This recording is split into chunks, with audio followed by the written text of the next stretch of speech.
For nearly 50 years, a young woman's name lived only in whispers. Judy Lord was 22 when someone stole her future on a quiet May morning in 1975.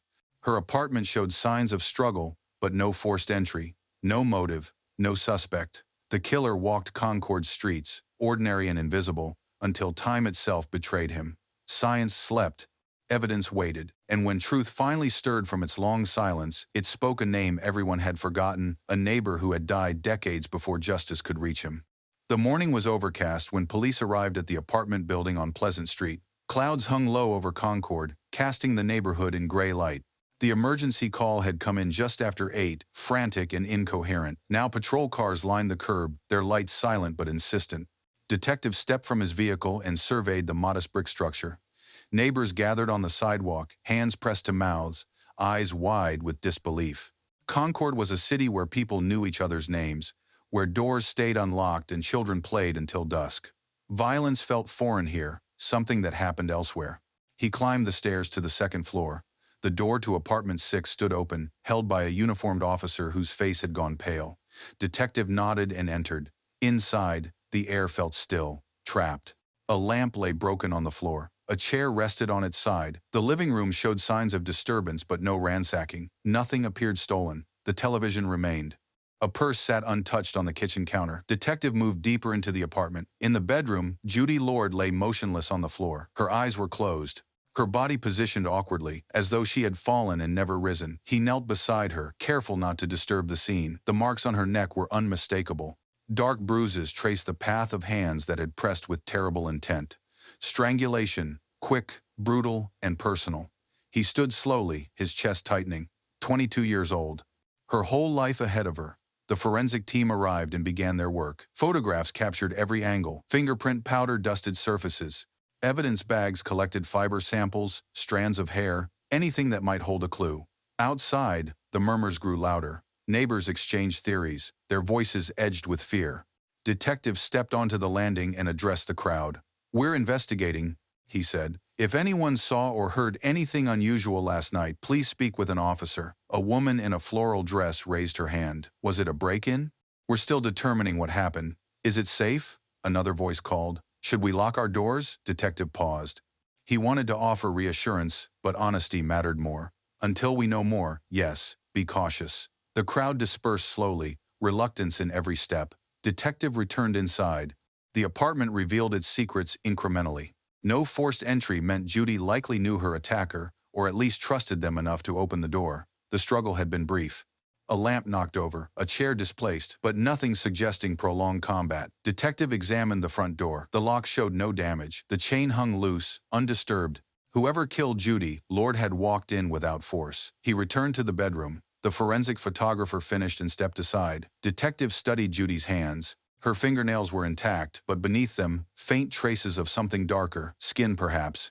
"Blood, bag those scrapings," he told the technician. "Carefully." The technician nodded and set to work. Detective watched, knowing those tiny fragments might be the only physical link to the killer. But in 1975, forensic science had limits. No DNA databases, no genetic testing, just fingerprints, blood types, and hope. He walked through the apartment one more time, committing every detail to memory. The books on the shelf, the photographs on the wall, the half-finished cup of coffee on the counter.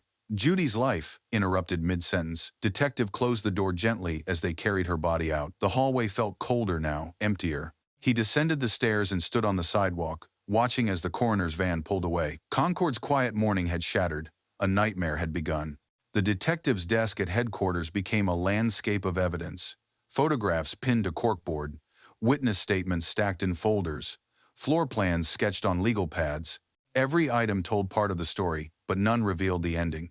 Judy's apartment yielded forensic treasures and frustrations in equal measure. The broken lamp held fingerprints, but they matched Judy's own. The overturned chair bore scuff marks consistent with sudden movement. Fiber samples came from the carpet, the couch, her clothing, all ordinary, all inconclusive. The most promising discovery came from beneath Judy's fingernails.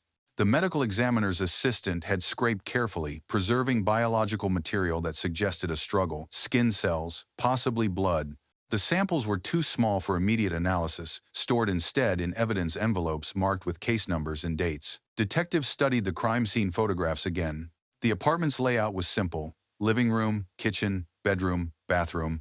The disturbance centered in the living room, where the lamp and chair told of brief violence. But Judy's body had been found in the bedroom, suggesting the attacker moved her or she fled there before collapsing. The timeline remained unclear. Neighbors reported hearing nothing unusual the previous evening. No screams, no crashes. The building's thin walls usually carried every conversation, yet violence had unfolded in silence. Could she have known him? The younger officer asked, reviewing notes at the adjacent desk. No forced entry suggests it, detective replied. She opened the door, willingly. Or he had a key. Possible. We'll check with the landlord. The radio crackled with morning news. The anchor's voice carried practiced concern. Concord police are investigating an unconfirmed homicide on Pleasant Street. Residents are urged to remain vigilant as details emerge. Detectives switched it off. The word was spreading faster than facts could contain. By noon, every diner and church parking lot would buzz with speculation. The phone rang. Detective answered. We have preliminary findings, the medical examiner said. Manual strangulation. Pressure applied to the carotid arteries. Death likely occurred between 9 and midnight. Signs of assault? Physical struggle? Yes. The lamp? The furniture displacement. But no indication of sexual violence, detective wrote rapidly. The fingernail scrapings? We collected tissue. It'll take time to analyze, but it's there. How much time? Weeks, maybe longer. The lab is backlogged. Detective thanked her and hung up. Weeks felt like years when a killer walked free. He returned to the evidence board. Judy's photograph stared back, her smile captured in happier times. Young, hopeful, unaware of how short her future would be, the forensic team delivered their final report by afternoon. Fingerprints from the apartment belonged to Judy, her landlord, and several partials too smudged for identification. The shared hallway and building entrance yielded dozens more, layered and overlapping from months of residents passing through. No murder weapon existed beyond the killer's hands. No tool. No object left behind. Detective assembled his team. We focus on anyone with access, neighbors, maintenance workers, friends, anyone she might have let inside. The list began with 12 names. They would interview each one, building timelines, checking alibis, searching for inconsistencies. Outside headquarters, reporters gathered, cameras and microphones multiplied. Detective stepped to the podium reluctantly. We are investigating the death of Judy Lord, he said. At this time, we have no suspects in custody. Anyone with information should contact the Concord Police Department immediately. Questions erupted. Was it random? Is there a danger to the public? Do you have any leads? Detective raised his hand. We're pursuing all available evidence. That's all I can share. He retreated inside, leaving the questions unanswered. By evening, the evidence bags were sealed and labeled. Judy's fingernail scrapings sat in cold storage, waiting for science to catch up with justice. The photographs, the statements, the forensic reports, all components of a puzzle with too many missing pieces. Detectives stayed late, reviewing everything again. Somewhere in these details, the truth waited. Somewhere in Concord, a killer moved through ordinary life, undetected and free. The apartment's silence haunted him. No forced entry, no theft, just violence, swift and personal, followed by stillness. He filed the day's reports and locked the evidence room. Tomorrow they would begin interviews. Tomorrow they would search for cracks in alibis and contradictions in stories. But tonight, Judy Lord's case remained open, her killer unnamed, her justice delayed by limitations of science and time. Judy's co-workers gathered in the break room of the insurance office where she had spent her weekdays. They spoke in hushed tones, disbelief coloring every sentence. Detective and his partner arrived mid-morning, notebooks ready. The office manager, a woman in her 50s with reading glasses on a chain, led them to a conference room. We're all just devastated, she said. Judy was wonderful. Quiet but wonderful. Detective sat across from her. Tell me about her work here. She was a file clerk, organized, never late, always professional. She kept to herself mostly, but she was kind to everyone. Any conflicts, disagreements with coworkers or clients? None. Judy wasn't the type to cause trouble. She did her job and went home. Did she mention anyone bothering her, following her, making her uncomfortable? The manager paused, thinking. Not that I recall, but Judy was private. She didn't share much about her personal life. Detective made notes. We'll need to speak with everyone who worked with her. The interviews proceeded methodically. Each coworker echoed the same portrait. Judy was dependable, gentle, unremarkable in the ways that made office life function smoothly. No one remembered arguments. No one knew of enemies. A younger woman, barely 20, wiped her eyes as she spoke. She let me borrow her lunch once when I forgot mine. She was just nice, you know? The kind of person who didn't deserve this. Did she ever mention feeling unsafe, worried about anything? She said something once. The woman hesitated. A few weeks ago, maybe. She said there was a guy in her building who gave her an uneasy feeling. She didn't say his name, though. I asked if she was okay, and she just smiled and said she was probably being paranoid. Detective leaned forward. Did she describe him at all? No, she changed the subject. I didn't push. After the office interviews, Detective visited Judy's family. They lived 20 minutes outside Concord, in a farmhouse surrounded by fields turning green with spring growth. Judy's mother answered the door, her face aged by grief that had barely begun. She led them to a living room filled with photographs. Judy as a child, Judy graduating high school, Judy smiling beside birthday cakes and Christmas trees. She was our dreamer, her mother said, voice breaking. Always had plans. She wanted to travel, maybe go back to school. She was saving money. Did she mention any problems recently? Detective asked gently. Anyone making her uncomfortable? Her mother shook her head. Judy trusted people, maybe too much. She always saw the good in everyone. Her father sat silently, hands clasped. When he finally spoke, his voice was rough. Find who did this, please. Detective promised they would try. By afternoon, the team had compiled a list of everyone connected to Judy's building. Neighbors on her floor, the landlord, the maintenance man, anyone with access or proximity. One name appeared repeatedly in tenant records, Ernest Theodore Gable. He lived 3 doors down from Judy. Detective reviewed the file. Gable was 41, employed at a local manufacturing plant, no criminal record, quiet, kept to himself. Let's talk to him, detective said. They drove to Pleasant Street as daylight faded. The building felt different now, marked by tragedy. Yellow tape still crisscrossed Judy's door. Detective knocked on apartment 3. Footsteps approached. The door opened. Ernest Theodore Gable was unremarkable. Average height, thinning hair, plain features. He wore work clothes and held a dish towel, as though interrupted during dinner. Yes, he said. Detective showed his badge. We're investigating Judy Lord's death. You live nearby, so we're speaking with all the neighbors. Gable nodded. Terrible thing, I heard about it. Did you know Miss Lord? Just to say hello in the hallway. She seemed nice. When did you last see her? Gable thought. Maybe 2 days ago? We passed on the stairs. She was coming home from work. Where were you Tuesday night between 9 and midnight?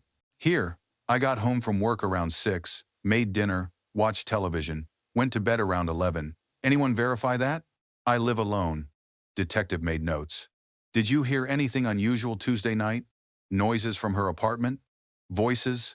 No, my television was on. I wouldn't have heard much. May we look around your apartment? Gable hesitated, then stepped aside. Sure, go ahead. The apartment mirrored Judy's layout but felt different.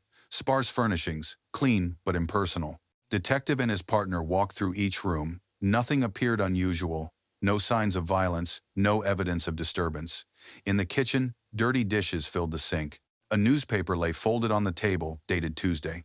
Everything suggested ordinary life. Do you own a vehicle? Detective asked. Yes, it's parked out back. We'd like to examine it. Gable led them to the parking lot. His car was an older sedan, dented and weathered. Detective checked the interior and trunk. Nothing incriminating emerged. Thank you for your cooperation, detective said. If you remember anything else, please contact us. Gable nodded and returned inside. The partner waited until they reached their car. What do you think? He fits the profile. Close proximity, lives alone, no alibi, but no evidence. No evidence, detective agreed. Back at headquarters, Gable's fingerprints were filed. They matched prints found on a shared hallway surface, nothing unusual for a resident. Inside Judy's apartment, no trace of him appeared. The radio played evening news. Reporters spoke of fear spreading through Concord. Hardware stores reported runs on deadbolts and window locks. Parents kept children indoors after dark. The city's innocence had cracked. Detectives studied the evidence board. Judy's uneasy feeling about a neighbor. Gable's proximity, his weak alibi, but feelings weren't evidence. Proximity wasn't guilt, and weak alibis described half the city on any given Tuesday night. They had no probable cause for arrest, no concrete link, just suspicion and instinct, neither admissible in court. The case file grew thicker, but the path forward remained unclear. Somewhere between the evidence bags and witness statements, truth waited. Detective just couldn't see it yet. The medical examiner's office smelled of antiseptic and formaldehyde. Detective arrived the following morning, summoned by a call that the autopsy was complete. Doctor met him in her office, a small room lined with medical texts and anatomical charts. She was methodical by nature, a woman who dealt in facts rather than theories. Cause of death is manual strangulation, she began, sliding the report across her desk. Pressure applied bilaterally to the carotid arteries, resulting in loss of consciousness within seconds and death within minutes. Detective read the clinical language, translating it into human terms. Someone's hands around Judy's throat, squeezing, watching her die. The hyoid bone is fractured, doctor continued, consistent with significant force. The bruising pattern suggests the attacker used both hands, facing her directly. Any defensive wounds? Minor. Scratches on her forearms. The fingernail scrapings show biological material, likely from the attacker when she tried to fight back. Can we test it? Doctor's expression shifted, sympathy mixing with frustration. Not with current technology. We can determine blood type if enough sample exists, but individual identification requires methods we don't have yet. Detective absorbed this. The most valuable evidence, locked away by the limitations of 1975 science. Was she assaulted otherwise? No indication of that nature of violence. The attack appears focused. Rage or impulse, I'd say. Quick escalation, brief duration. Time of death? Between 9:30 and 11:30 Tuesday night. The body temperature and rigor suggest the earlier end of that window. Detective made notes, constructing a timeline. Judy came home from work. Sometime before 10, someone entered her apartment. A struggle ensued, brief but violent, then death and silence. Anything else unusual? Doctor shook her head. She was healthy, no drugs or alcohol in her system, no pre-existing conditions. She should have had a long life ahead of her. The weight of those words settled over the room. Should have. Detective returned to headquarters as the afternoon shift arrived. The evidence room had become his second office. He spread the autopsy report across his desk, comparing it with crime scene photographs. The newspapers arrived in bundles, delivered by a clerk. Detective scanned the headlines. Young woman murdered, no suspects. Concord homicide baffles police. Fear grips quiet city. The stories contained few facts and much speculation. Anonymous sources suggested everything from random violence to organized crime, none of it helpful, all of it inflammatory. His captain called him into the office. The mayor wants updates. The public wants answers. What do we have? Limited forensic evidence. A person of interest, but no probable cause. Gable? He fits geographically and demographically, but we can't place him in her apartment. His fingerprints match only shared spaces. The biological evidence can't be tested beyond blood type. The captain sighed. Keep pushing. Check his background deeper. Talk to his co-workers, his family. There's got to be something. Detective spent the afternoon doing exactly that. Gable's employer confirmed he worked Tuesday until 5, clocked out on time, no issues. Co-workers described him as quiet, competent, unremarkable. Keeps to himself appeared in every statement. No family lived nearby. Gable's parents had died years ago. No siblings. No close friends anyone could name. The pattern emerged. A man who moved through life leaving barely a trace. Invisible in crowds, forgotten in conversations. The kind of person witnesses struggled to describe because there was nothing distinctive to remember. Detective returned to Pleasant Street after dark. He stood outside the building, studying the layout. 3 doors separated Gable's apartment from Judy's. A few seconds of hallway, close enough to hear disturbances if the television wasn't on, close enough to notice comings and goings. He climbed the stairs and knocked on neighboring doors. An elderly woman in apartment 4 remembered hearing nothing Tuesday night. I take my hearing aids out when I sleep, she explained apologetically. Apartment 5 housed a college student who'd been away visiting family that week. No help there. Apartment 2, on the other side of Judy's, belonged to a man who worked night shifts. He hadn't been home during the crucial hours. Every door detective knocked on revealed the same truth. In a building full of people, no one had witnessed anything. He returned to Gable's door, but didn't knock. Just stood there, imagining the timeline. Gable finishing dinner, hearing Judy come home, deciding something, walking 3 doors down, knocking, or perhaps just opening an unlocked door. But imagination wasn't evidence. The forensic report on the fingernail scrapings arrived the next day. Blood type O positive, common enough to match 40% of the population. Gable's medical records, obtained through warrant, showed O positive. So did Judy's.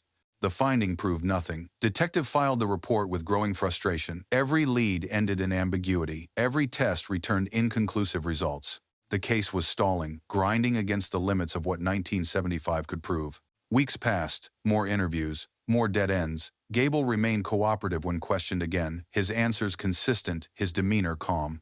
Without new evidence, detective had no grounds to push further. The case file grew thicker but not clearer. Judy's murder remained an unsolved wound in Concord's heart.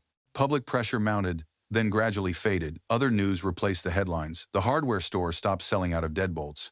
Parents let children play outside again, though with earlier curfews than before. Life resumed, the way it always does, even when justice remains unserved. Detective couldn't move on as easily. Judy's photograph stayed on his desk, a daily reminder of failure. The evidence boxes sat in storage, carefully preserved, waiting for science to evolve. In late summer, the case officially went cold. Not closed, never closed, but pending, waiting, hope deferred but not extinguished.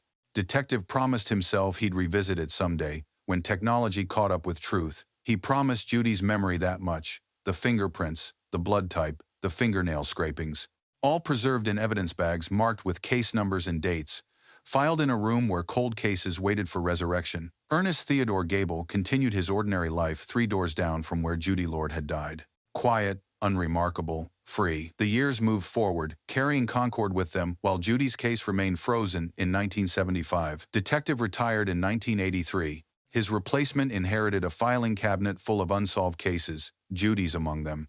The new investigators reviewed the files periodically, but without fresh leads or new technology, the investigation could only circle back on itself. The evidence remained preserved. The fingernail scrapings, carefully stored in cold conditions. The photographs, protected in acid-free sleeves. The witness statements, typed on yellowing paper. Everything waited, suspended between past and future. In 1987, Ernest Theodore Gable died of a heart attack. No family attended his funeral. No police took notice. He was cremated and buried without ceremony in a public cemetery, his name added to a database of deceased residents that no one connected to an active investigation. Judy's family never stopped believing. Her mother wrote letters to the police department every year on the anniversary of her daughter's death. "Please don't forget her," she wrote. "Please keep looking." The letters were filed with compassion but limited resources. Cold cases competed with current crimes, and Concord's small department couldn't dedicate officers to decades-old investigations without new information. Through the 1,980 seconds, forensic science evolved. DNA profiling emerged as a revolutionary tool. Cases once considered impossible began yielding to genetic analysis. Detectives nationwide started reopening files, submitting old evidence to new tests. In 1992, Concord's Cold Case Unit, newly formed with grant funding, pulled Judy's file. A detective named Sarah Walsh reviewed everything: crime scene photos, autopsy reports, witness statements, and that crucial evidence envelope containing fingernail scrapings. She sent the samples to the state lab with hope tempered by realism. The biological material was 17 years old, stored under conditions not originally intended for long-term genetic preservation. The lab results returned with disappointment. The samples had degraded significantly. DNA was present but too fragmented for the early PCR amplification methods.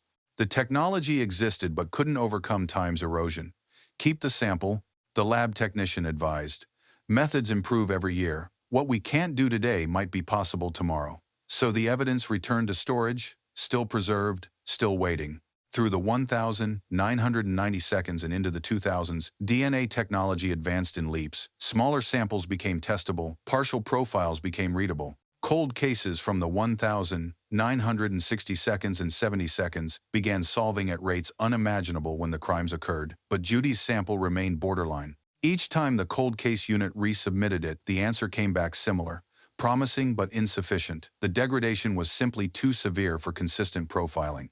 Judy's mother died in 2003, never knowing who killed her daughter. The funeral was attended by family who still remembered, still grieved, still hoped for closure that seemed permanently delayed. The case file passed through multiple investigators as officers retired and new ones joined. Each read Judy's story, each examined the evidence, each concluded the same thing: without better technology, justice would remain theoretical. Pleasant Street changed over the decades. The brick building where Judy lived was renovated, then later converted to condominiums. New residents moved in, unaware of the tragedy that had occurred in Apartment 6. The neighborhood modernized, its connection to 1975 fading with each passing year. But in the evidence room, Judy's case persisted. The fingernail scrapings, now over 40 years old, remained sealed in their original envelope. The chain of custody was unbroken, the documentation meticulous. Detective, now elderly and long retired, still kept Judy's photograph. He'd moved it from his desk to his home office, where it watched over case notes he'd never quite let go. Sometimes he'd call the department, asking if anything new had developed. The answer was always the same: "Not yet, but we haven't forgotten." Concord itself had changed. The city grew, The population expanded, new crimes created new files. But among longtime residents, Judy's name still resonated, the unsolved murder that marked an end to innocence. In coffee shops and church basements, older folks still mentioned her. "Remember Judy Lord?" they'd say. They never caught who did it. The story became part of local mythology, the way unsolved cases do. Details shifted with time. Some people remembered it as a break-in gone wrong. Others claimed multiple suspects were questioned and released. Memory bent under the pressure of decades, facts eroding into approximations. But the evidence room held truth. The reports, the photographs, the preserved samples, all immune to memory's distortions. Facts waiting for science to rise to their level. By 2015, forensic genealogy was transforming cold case investigations nationwide. The Golden State Killer case would soon demonstrate how genetic databases could identify suspects decades after crimes, but that breakthrough still lay ahead. Judy's case waited in a peculiar limbo. Too old for immediate attention, too well preserved to abandon. A testament to careful police work and stubborn hope, suspended across nearly 5 decades. The Cold Case Unit maintained a wall map showing every unsolved homicide in their jurisdiction. Judy's case was marked with a red pin, one among many, but hers was special. Oldest case with preserved biological evidence. Best chance for eventual resolution if technology continued its trajectory. Officers assigned to cold cases often started their tenure by reading her file.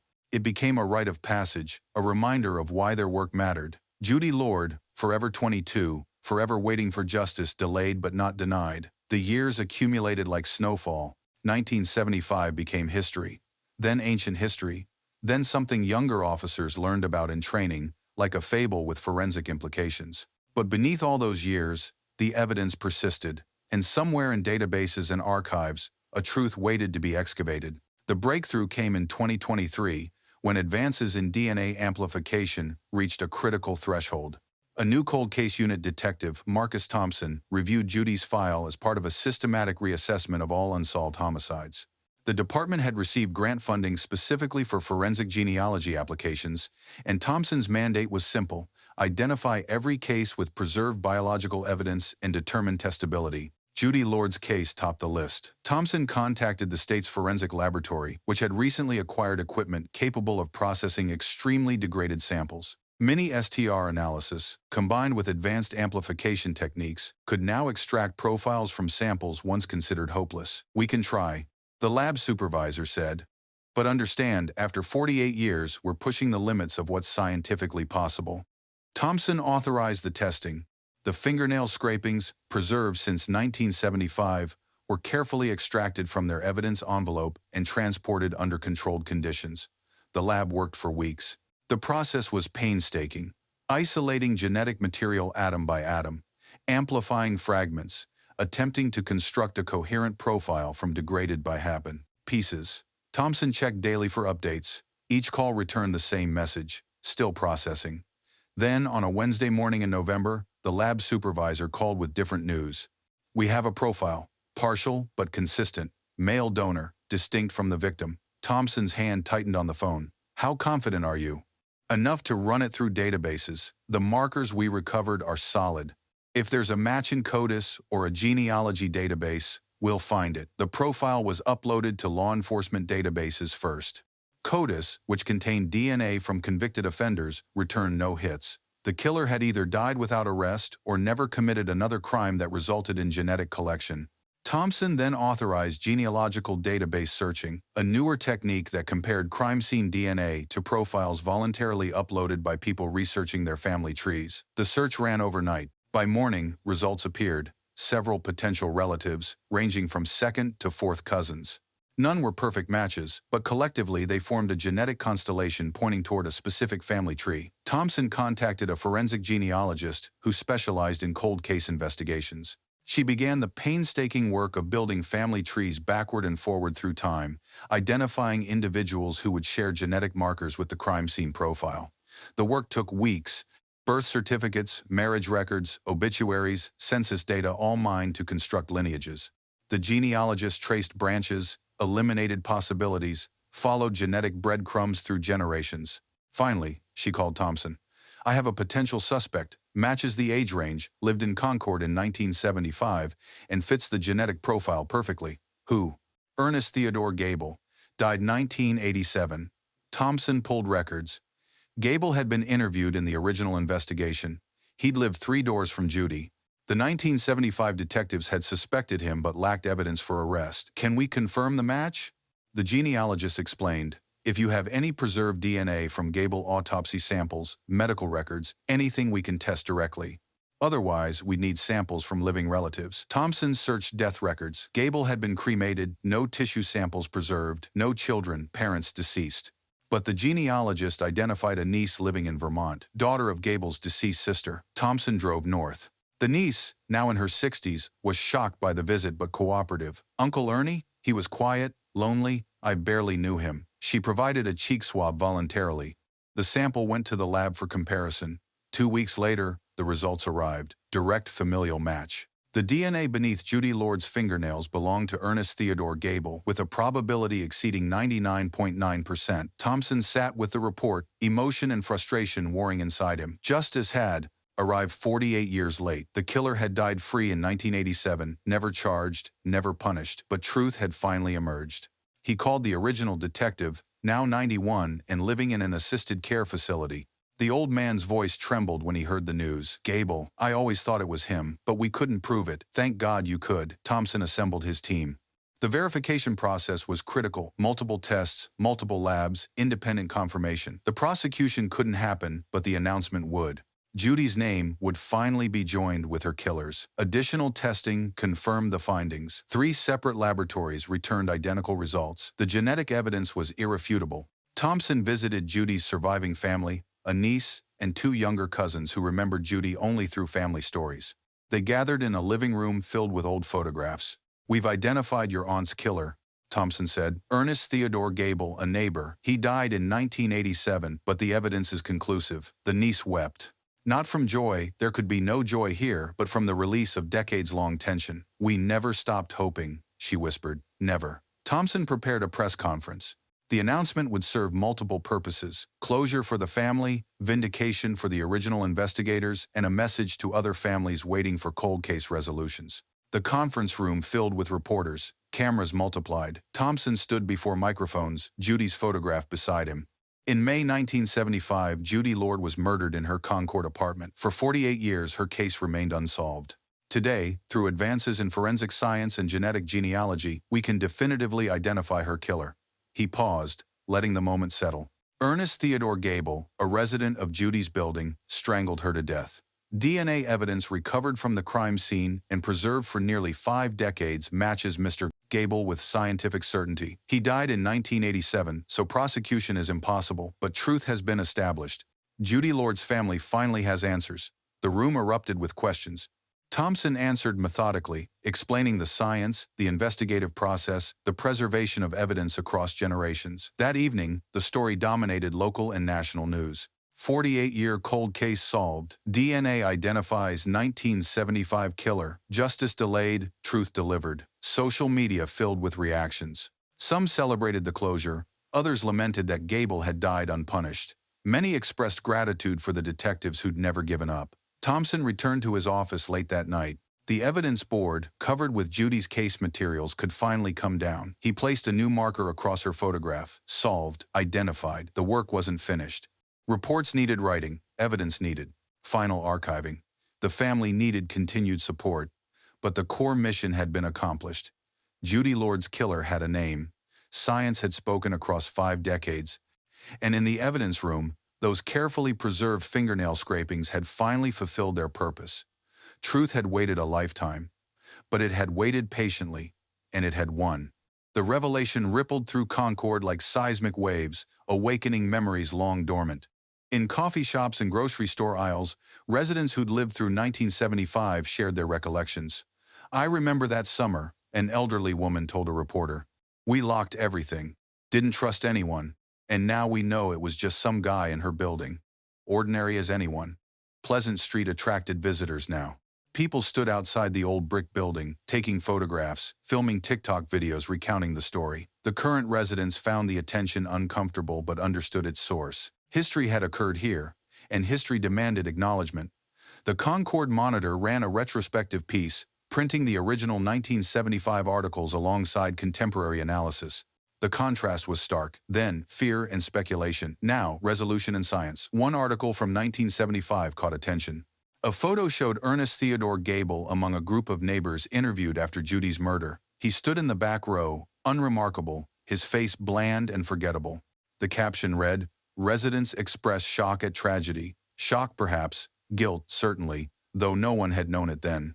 Retired detective, now frail but clear-minded, gave an interview from his care facility. "I suspected him," he said, "but suspicion isn't evidence. We did everything we could with 1975 technology.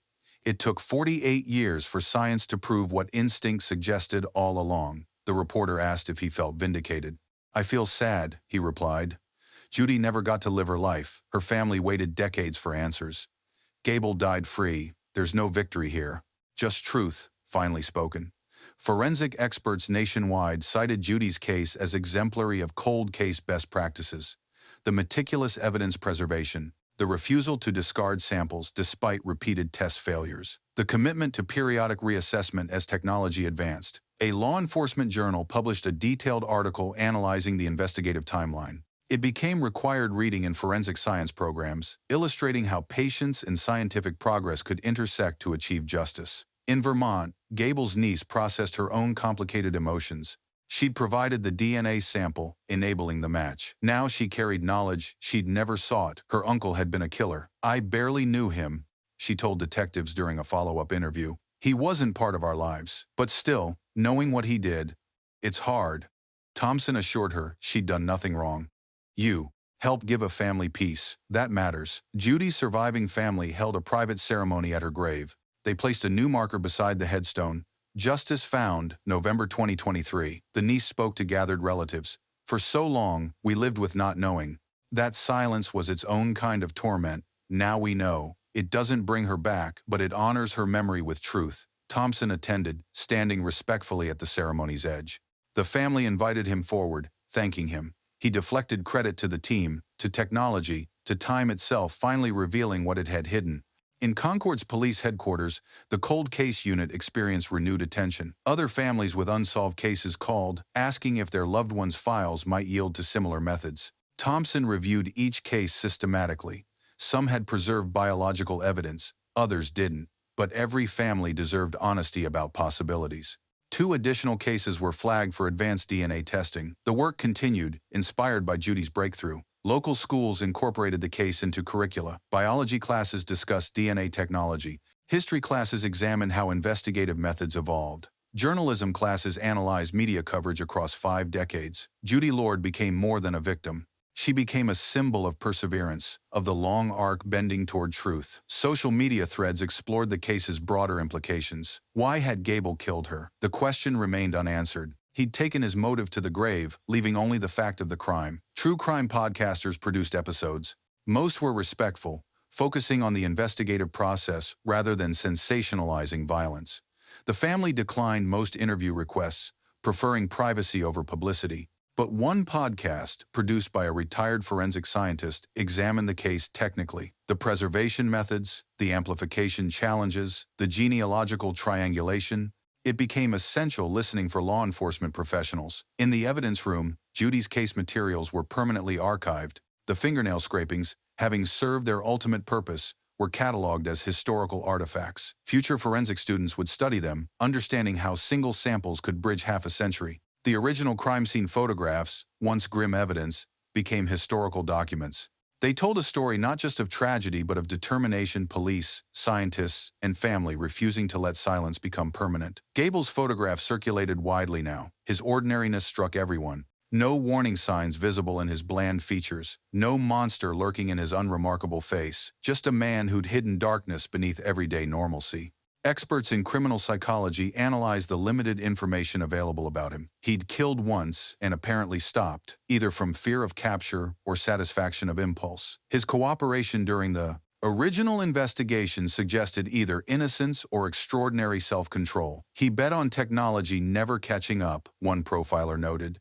For his lifetime, he was right. He died free, thinking he'd gotten away with it. But evidence outlives everyone. The Concord community processed the closure in collective therapy sessions. Local churches held forums where residents shared memories and feelings.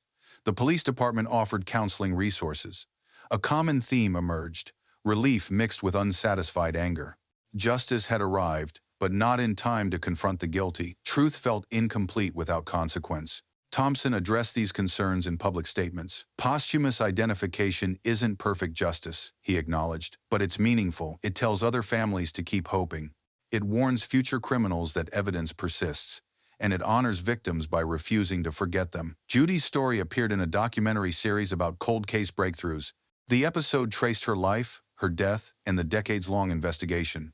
It ended with Thompson standing before the evidence board, placing the solved marker across her photograph. "This is why we do this work," he said to the camera. "Not for glory, not for closure, because closure is impossible, but for truth, because everyone deserves truth, even if it takes 50 years to find it." The episode won awards. More importantly, it inspired families nationwide to pressure police departments to revisit old cases with preserved evidence.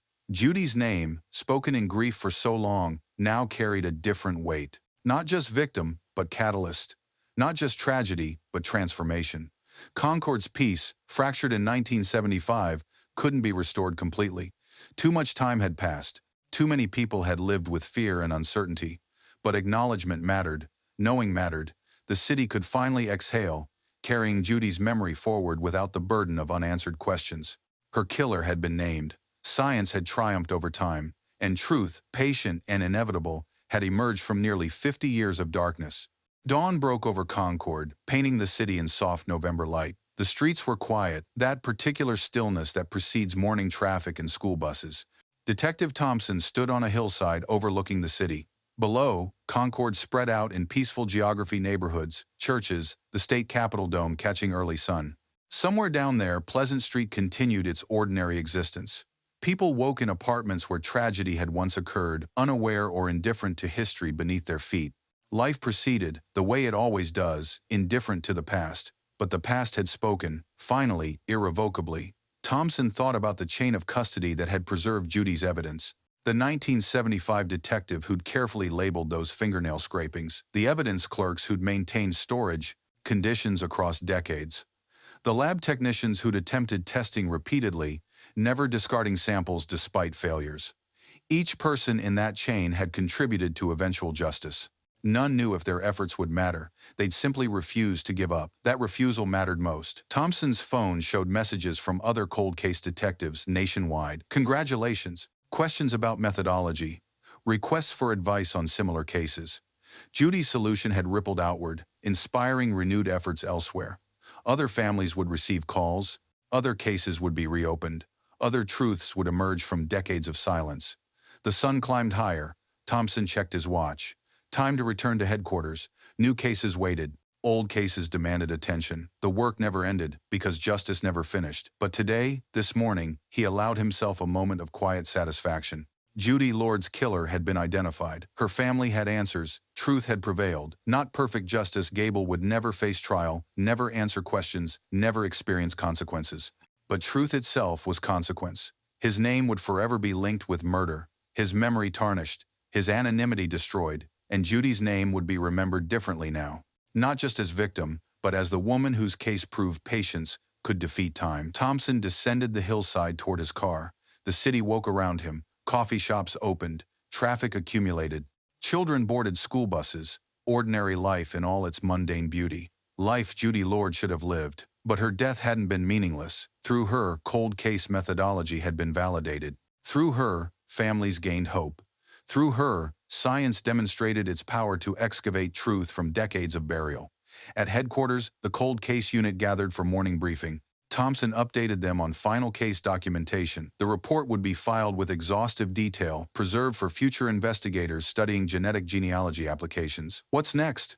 a younger detective asked. Thompson pulled another file. This one, 1982. Biological evidence preserved, worth retesting. The work continued. It always would. Because justice, even when delayed, still mattered. Truth, even when posthumous, still resonated. And every case, no matter how old, deserved the same commitment that had finally solved Judy Lord's murder. In the evidence room, workers cataloged Judy's materials for permanent archival. The fingernail scrapings would be preserved forever, a testament to science's eventual triumph. Judy's photograph was scanned at high resolution, digitized for historical record. Her face, young and hopeful, would be studied by future forensic students. Her story would be taught as exemplar of perseverance. Her family received the final police report, hundreds of pages documenting every step from 1975 to 2023. They would read it carefully, understanding at last how their decades of letters and calls had mattered, had kept investigators engaged, had prevented her case from true abandonment. In Vermont, Gable's niece planted a tree at her home, a private memorial to an aunt she'd never known. She couldn't undo her uncle's crime, but she could honor his victim. That felt important. In Concord, the November day proceeded normally. Most residents had already moved past the headlines, absorbed the news, and returned to daily concerns. The shock of revelation faded into acceptance. But those who'd waited, Judy's family, the retired detectives, the persistent investigators, carried different knowledge. They understood how rare resolution was in cold cases, how fortunate they'd been that evidence preserved, that technology advanced, that no one gave up. Thompson finished his reports as afternoon arrived. He filed everything systematically, closed the case officially, and updated the database. One final task remained. He composed an email to Detective, now 92, whose instincts in 1975 had proven correct despite insufficient evidence. "You were right," Thompson wrote. "Science finally proved it. Judy Lord can rest. Thank you for never giving up." The response came within an hour, brief but heartfelt. "Thank you for finishing what we started. Tell her family I'm sorry it took so long." Thompson forwarded the message. Judy's niece replied with gratitude, saying the apology wasn't necessary but was appreciated nonetheless. Evening fell on Concord. Lights flickered on across the city. Families gathered for dinner. Television sets glowed behind curtains. Ordinary November night, peaceful and unremarkable. Just as May 1975 had begun ordinary and unremarkable before violence shattered that peace. But peace had returned now, earned through decades of effort, validated by science, secured by truth finally spoken. Judy Lord's case was closed, her killer identified, her memory honored. Her name would persist in forensic textbooks, cold case seminars, and family stories passed through generations. She would not be forgotten. That was its own form of justice. Thompson locked his office and walked to his car. The stars emerged overhead, ancient light reaching across unimaginable distance to illuminate a single moment in time. Judy's case had traveled its own distance, 48 years from crime to solution, an eternity in human terms, barely a moment in cosmic ones. But for those who'd waited, for those who'd worked, for those who'd believed truth would emerge, the distance had been worth traveling. Justice may sleep, but it never dies.